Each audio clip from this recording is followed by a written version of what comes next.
Hi dears, ഇന്ന് നമ്മൾ വന്നിരിക്കുന്നത് ഇതുവരെ ആരും ഉണ്ടാക്കാത്ത ഒരു തക്കാളി വെറൈറ്റി റെസിപ്പിയാണ്. ഇതുണ്ടാക്കാൻ നമ്മൾ തക്കാളിയിൽ ഉണക്കമുന്തിരിയും കാരക്കയും ചേർക്കുന്നുണ്ട്. ഇത് ചേർക്കുമ്പോൾ ഇതിനൊരു പ്രത്യേക വെറൈറ്റി ടേസ്റ്റ് ഉണ്ടാവും. ഈ കറി ഉണ്ടാക്കാനായി നമ്മൾ കുറച്ച് സാധനങ്ങൾ വറുത്തെടുക്കേണ്ടതുണ്ട്. അതിനായി ഞാനിവിടെ ഒരു അലൂമിനിയം ചട്ടി അടുപ്പത്ത് വെച്ചിട്ടുണ്ട്. അതിലേക്ക് 1 സ്പൂൺ ഉഴുന്ന് പരിപ്പും 1 സ്പൂൺ പരിപ്പും 12ഓളം ബദാമും ഇതിലേക്ക് ഇട്ടിട്ടുണ്ട്. ഇതിൻ്റെ കൂടെ 1/2 കപ്പ് മല്ലി കഴുകിയതിന് ശേഷം ഞാൻ ഇതിലേക്ക് ഇട്ടിട്ടുണ്ട്. അതൊക്കെ കൂടി നമുക്കൊന്ന് നല്ല മൊരിഞ്ഞായിട്ട് വറുത്തെടുക്കണം. ഇതിനായി തീ മീഡിയം സൈസിലാക്കിയാൽ മതി. കൂടുതൽ തീയാക്കിയാൽ ഇതൊക്കെ കരിഞ്ഞു പോകും. അതുകൊണ്ട് നമുക്ക് ഇപ്പം മല്ലിയൊക്കെ ഉണങ്ങിക്കഴിഞ്ഞു, ഏകദേശം വറവായിട്ടുണ്ട്. അടുത്തതായി നമുക്കിതിലേക്ക് ആവശ്യമുള്ളത് 4-5 വറ്റൽമുളകാണ്. വറ്റൽമുളക് നമുക്കിതിലേക്കിട്ട് ഒന്ന് വറുത്തെടുക്കാം. വറ്റൽമുളകിന് അധികം വറവൊന്നും ആവശ്യമില്ല, അത് പെട്ടെന്ന് തന്നെ മൊരിഞ്ഞ് കിട്ടും. അങ്ങനെ നമ്മൾ ഇതൊക്കെ വറുത്തെടുത്തു. ഇനി നമുക്കിത് ഇറക്കി വെച്ച് മിക്സി ജാറിലേക്കിടാം. മിക്സി ജാറിലേക്കിട്ടൊന്ന് നല്ല രീതിയിൽ നൈസായിട്ടൊന്ന് പൊടിച്ചെടുക്കണം. അത് ഈ ചൂടിൽ തന്നെ പൊടിച്ചെടുക്കരുത്, നമുക്കത് ചൂടാറിയതിന് ശേഷം പൊടിച്ചെടുക്കാം. പിന്നീട് ഒരു ചട്ടി അടുപ്പത്ത് വെച്ച് കറി ഉണ്ടാക്കാൻ നോക്കാം. അതിനായി കുറച്ച് വെളിച്ചെണ്ണ ചട്ടിയിലേക്ക് ഒഴിച്ചിട്ടുണ്ട്. ഇതിലേക്ക് ആവശ്യമായി 5 തക്കാളി ഞാൻ എടുത്തിട്ടുണ്ട്. ഒരു മീഡിയം സൈസ് തക്കാളിയാണ്. അതിൻ്റെ ഒരു ഭാഗം ചെത്തിക്കളഞ്ഞതിന് ശേഷം നമുക്ക് ഇത് കമഴ്ത്തിയിട്ട് വെളിച്ചെണ്ണയിലേക്ക് ഇങ്ങനെ ഒന്നിടാം. ഇപ്പോൾ എല്ലാ തക്കാളിയും നമ്മളിങ്ങനെ ഇട്ടു. ഇനിയൊന്ന് ചെറിയ തീയിൽ ഇതിൽ തൊലി പോകാൻ വേണ്ടി ഒന്ന് താളിച്ചെടുക്കണം. തക്കാളി ഒന്ന് മറിച്ചിട്ട് കൊടുക്കാം, മറ്റേ ഭാഗവും ഒന്ന് വേവാൻ വേണ്ടിയാണിത്.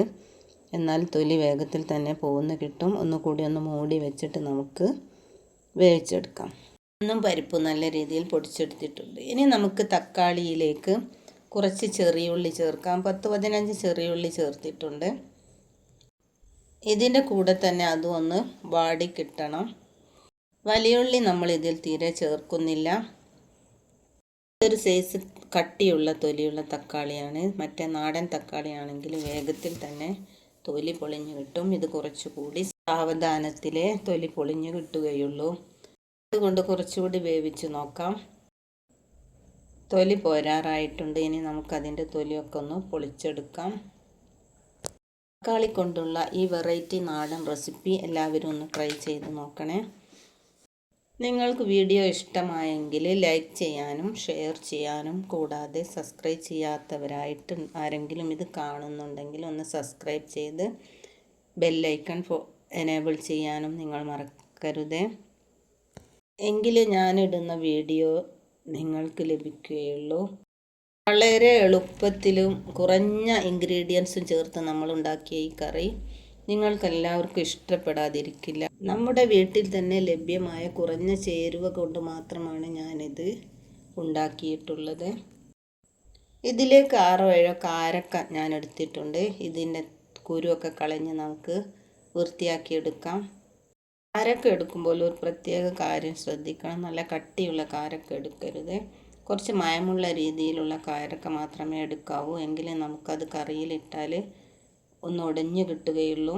കൂടാതെ 1/2 കപ്പ് ഉണക്കമുന്തിരിയും നമ്മൾ ഇതിലേക്ക് ചേർക്കുന്നുണ്ട്. കാരക്കയുടെ മധുരവും എരിവും ഉണക്കമുന്തിരിയുടെ പുളിയും ഒക്കെ കൂടി ചേരുമ്പോൾ നമ്മുടെ കറിക്കൊരു പ്രത്യേക രുചിയാണ്.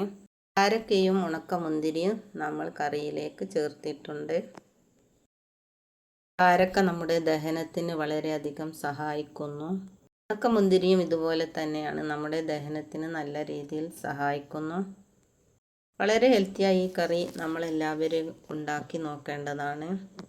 ഇതിലേക്ക് ആവശ്യമായ മഞ്ഞൾപ്പൊടി നമ്മൾ ഇതിൽ ചേർക്കാം. മുളക് പൊടി ഞാൻ ആദ്യം തന്നെ 1 സ്പൂണ് ചേർത്തിട്ടുണ്ട്. അത് ഇതിലേക്ക് പറയാൻ മറന്നതാണ്. കറി ഇപ്പം നല്ല രീതിയിൽ തന്നെ ഒരു കുഴമ്പ് രൂപത്തിലായിട്ടുണ്ട്. നമുക്കിതൊക്കെ ഒന്ന് വാട്ടിയെടുക്കാം. കാരക്കയും ഉണക്കമുന്തിരിയും ഇതിൽ കിടന്നൊന്ന് വേവേണ്ടതുണ്ട്. ഏകദേശം നല്ല രീതിയിൽ തന്നെ ഇപ്പോൾ വെന്ത് കഴിഞ്ഞു. ഇനി നമുക്ക് നമ്മൾ പൊടിച്ചു വെച്ച മസാല ഇതിലേക്ക് ചേർക്കാം. ഒന്ന് ഇളക്കി യോജിപ്പിച്ചെടുക്കാം. ഇതിൽ കുറച്ച് വെള്ളം ആവശ്യമുണ്ട്. നമുക്ക് കുറച്ച് ചൂടുവെള്ളം ഇതിലേക്ക് ചേർത്ത് കൊടുക്കാം. അല്പം മാത്രം മതിയാകും, അധികമാവരുത്. എന്നിട്ട് നമുക്കിതൊക്കെ ഒന്ന് ഇളക്കി കൊടുത്ത് ഒന്നുകൂടെ തീയിലിട്ട് ചെറിയ തീയിലൊന്ന് വേവിച്ചെടുക്കാം. മീഡിയം സൈസ് തീയിൽ ഒന്ന് വേവിച്ചെടുക്കാം. ഇതിലേക്ക് ഉപ്പ് നമ്മൾ ചേർത്തിട്ടില്ല. കുറച്ച് ഉപ്പ് ഇതിലേക്ക് ഇട്ട് കൊടുക്കാം. ഉപ്പൊക്കെ പാകത്തിനായിട്ടുണ്ട്. ശേഷം ഇതിലൊരു സ്പൂണ് പഞ്ചസാര ഇതിലേക്ക് ചേർക്കുന്നുണ്ട്.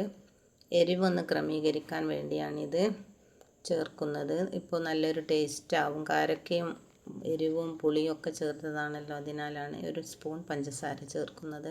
ഇത് ചേർക്കുന്നത് ആവശ്യമില്ലാത്തവർക്ക് ഒഴിവാക്കാം. അടുത്തതായി നമ്മൾ ഇതിലേക്ക് ഇഞ്ചും വെള്ളുള്ളിയും പേസ്റ്റ് ചേർക്കുകയാണ്. അത് ചേർക്കാൻ മറന്നുപോയതാണ്, അതും കൂടി നമുക്കിതിലേക്ക് ചേർത്ത് കൊടുക്കാം. നല്ല ക്യൂട്ട് കളറല്ലേ ഇത്. കറി ഇവിടെ റെഡി ആയിട്ടുണ്ട്. ഇതിലേക്ക് കുറച്ച് താളിച്ചതും കൂടി ചേർക്കാനുണ്ട്. നമുക്ക് കറിവേപ്പിലയും കടുകും പച്ചമുളകും കുറച്ച് ഉണക്കമുന്തിരിയാണ് ഞാൻ ഇതിലേക്ക് ഇട്ടുള്ളത്. അത് നമുക്ക് വറവിട്ട് ഇതിലേക്ക് ചേർക്കാം. നമുക്ക് ചോറുണ്ണാൻ ഈ ഒരു കറി മാത്രം മതിയാകും. നല്ല രുചിയുള്ള ഈ കറി എല്ലാവരും ഒന്ന് ട്രൈ ചെയ്ത് നോക്കൂ. നമുക്കിതൊരു പാത്രത്തിലേക്ക് എടുത്തിട്ട് ചോറിൻ്റെ കൂടെ, ചപ്പാത്തിൻ്റെ കൂടെ, മറ്റേത് വിഭവത്തിൻ്റെ കൂടെയും ഇതൊരു സൂപ്പർ ടേസ്റ്റുള്ള കറിയായിരിക്കും. എല്ലാവരും ഒന്ന് ഉണ്ടാക്കി നോക്കി ഫീഡ്ബാക്ക് അറിയിക്കണേ. Thank you for watching.